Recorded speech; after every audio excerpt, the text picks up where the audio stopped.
శ్రీమాత్రే నమః శ్రీ గురుభ్యో నమః. తదుపరి ధనుసు రాశి. ధనుసు రాశి వారికి సంబంధించి 2025 జనవరి మాసంలో ఎలా ఉందో ఇప్పుడు మనం తెలుసుకుందాం. ధనుసు రాశి అనగానే మనందరికీ కనిపించేది విల్లు బాణం కదండి. అంటే ధనుస్సు రాశి వారి యొక్క లక్షణం ఏంటో దీన్ని బట్టి చెబుతా, బాగా వినండి.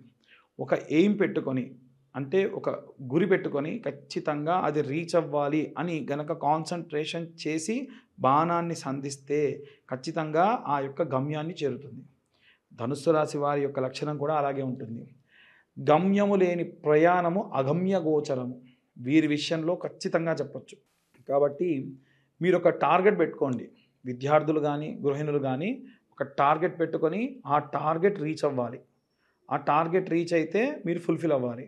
ఈ ఆలోచన పెట్టుకొని మీరు ముందుకెళ్ళండి. ఎప్పుడైతే టార్గెట్ పెట్టుకొని మనం ప్రయాణం చేయడం ప్రారంభించి చదవడం కానీ లేకుంటే ఉద్యోగం చేయడం కానీ చేస్తారో మధ్యలో ఎన్నో ఆటంకాలు వస్తాయి, ఎన్నో ఒడిదుడుకులు వస్తాయి.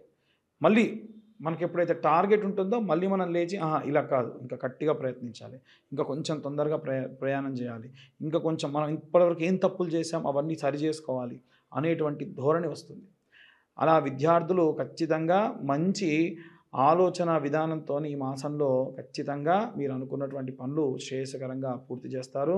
అలాగే ఎవరైనా సరే ఈ యొక్క ధనుస్సు రాశి వారికి సంబంధించినటువంటి గృహిణుల విషయానికి వస్తే కనుక అమ్మవారి ధ్యానము ఆరాధన మీకు ప్రశాంతతనిస్తుంది. శ్రీమాత్రే నమః అన్న మంత్రం చదువుకున్నా చాలు. అలాగే ఈ యొక్క ఉద్యోగస్తుల విషయానికి వస్తే కూడా చాలామంది ఉద్యోగస్తులకు తెలవకుండానే ఒక టార్గెట్ పెడతారు.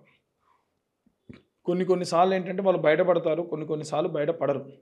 అలా వీరి విషయంలోకి వచ్చేసరికి మీరు ఈ పని పూర్తి చేయాలి, మీరు ఇలా ప్రవర్తించాలి, మీరు ఇలా ఉండాలి అని చెప్పేవాళ్ళు చాలామంది ఉంటారు. మీరు వాళ్ళు చెప్పినటువంటి టార్గెట్ని ఫినిష్ చేసిన తర్వాతకి కూడా ఇంకా పనిచేయడం చాలామంది చేస్తూ ఉంటారు. ఉదాహరణకు ఒక 10 ఫైల్స్ కంప్లీట్ చేస్తే చాలనుకుంటే 15 చేస్తే ఏమవుతుంది, ఇతను 10 చేయాల్సింది 15 చేస్తున్నాడు, ఈసారి 20 ఇద్దామని మన మీద బరువు వేసే అవకాశం ఉంది. కాబట్టి ఉద్యోగస్తులు ఎట్టి పరిస్థితుల్లో మీకు ఇచ్చినటువంటి పని వరకు పూర్తి చేస్తే చాలు. మీకు ఇవ్వనటువంటి పని కూడా చేయడం వల్ల ఏమవుతుందనంటే మీకే తర్వాత ఒత్తిడి తీవ్రత పెరుగుతుంది. వ్యాపార స్థలంలో కూడా చూడండి, చాలామంది ఈ వ్యాపారానికి సంబంధించి కస్టమర్స్ అందరికీ కూడా అధికమైనటువంటి చనువు ఇచ్చేస్తారు. పర్లేదండి, ఈ వస్తువు తీసుకెళ్ళండి, మిగిలిన డబ్బులు తర్వాత ఇద్దరు కానీ అనే ధోరణి చాలామంది చూస్తూ ఉంటారు. కాబట్టి వ్యాపారం అంటేనే నిక్కచ్చిగా ఖచ్చితంగా శ్రేష్టంగా చేసేటువంటి వ్యాపారం. కాబట్టి ఎట్టి పరిస్థితుల్లో చనువు అధికంగా ఇవ్వద్దు. పేకాటే అనేటువంటి సామెత ఎలా అయితే ఉంటుందో పనే డబ్బు డబ్బే.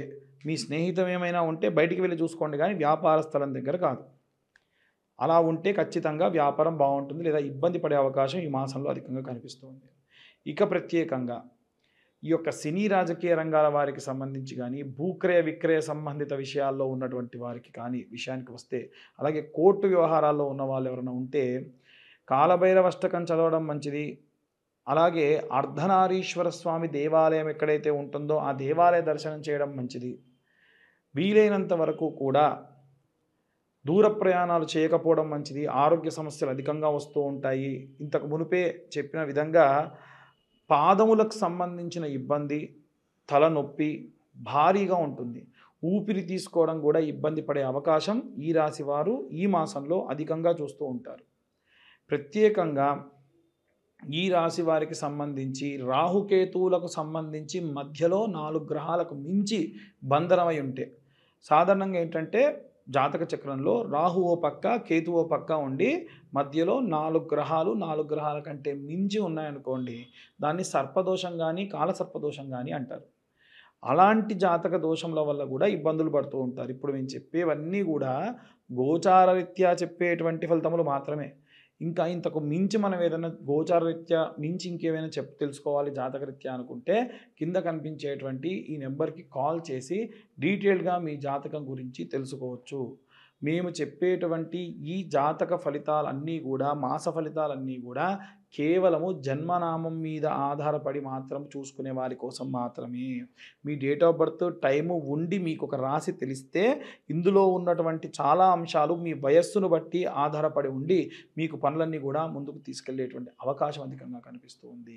ఈ రాశి వారికి సంబంధించి ఇంకా ఎలాంటి రెమెడీస్ చేసుకోవాలి, ఎలాంటి ప్రతిఫలం పొందాలి అనేటువంటి విషయాన్ని ఇప్పుడు మనం తెలుసుకుందాం.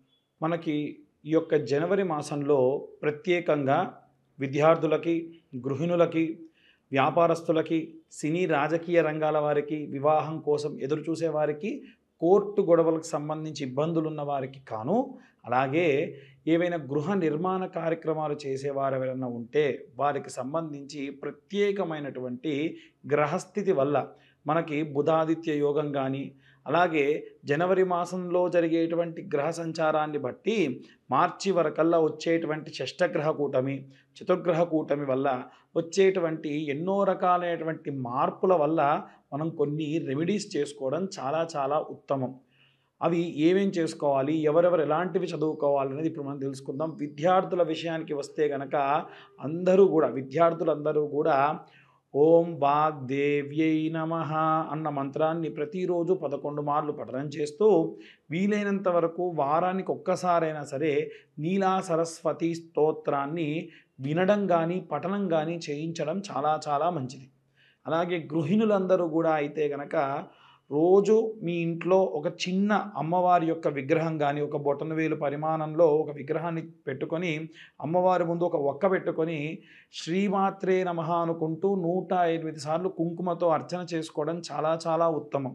అలాగే ఎవరైనా ఉద్యోగస్తులు కానీ వ్యాపారస్తులు కానీ ఇప్పుడు నేను చెప్పేటువంటి ఈ మంత్రాన్ని పఠనం చేయడం చాలా చాలా శ్రేయస్సుకరం. ఆ మంత్రం ఏమిటి అంటే ఓం క్లీం కృష్ణాయ వాసుదేవాయ హరయే పరమాత్మనే ప్రణతక్లేశనాశాయ గోవిందాయ నమో నమః. ఈ మంత్రాన్ని ఈ యొక్క ఇంట్లో ఉన్న వారందరూ కూడా ఎవరైతే వ్యాపారంలో ఉన్నటువంటి వారు ప్రత్యేకంగా చేయడం మంచిది. అలాగే మీ వ్యాపార స్థలం దగ్గర ప్రతిరోజు సాయంత్ర సమయంలో ఐటీలో ఉండేటువంటి వ్యాపారస్తులు ఉంటారు, పెద్ద పెద్ద ఎంఎన్సీలో ఉండేటువంటి వ్యాపారస్తులు కూడా ఉంటారు.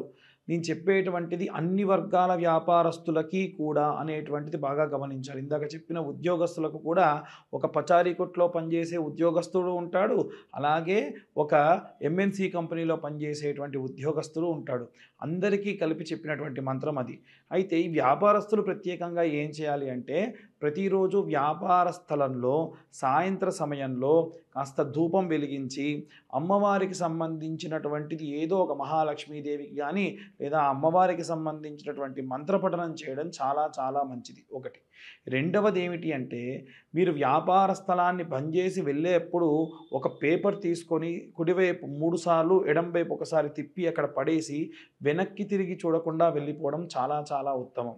మనం మార్వాడీస్ని కానీ జైష్వాల్స్ని కానీ చూసుకున్నట్టయితే వారి వ్యాపార స్థలం దగ్గర ఇలా చేస్తారు. ఎందుకంటే మన వ్యాపార స్థలం దగ్గరికి ఎంతోమంది వచ్చేటువంటి వాళ్ళు శౌచముతోని మైలతోని అంట్లతోని వస్తారు కాబట్టి అవేవి రాకుండా ఉండాలి, అవేవి మీకు అంటకుండా ఉండాలి అంటే ఈ రెమెడీ చేయడం మంచిది. అలాగే వ్యాపార స్థలం దగ్గర కౌంటర్లో ఒక పటికని ఉప్పులో పోసి గాజు పాత్రలో ఉప్పు పోసి పెట్టుకోవడం మంచిది. నిమ్మకాయని గాజులో వేయడం వల్ల అది తేలితే మంచిది, మునిగిపోతే అంత శ్రేయస్కరం కాదు.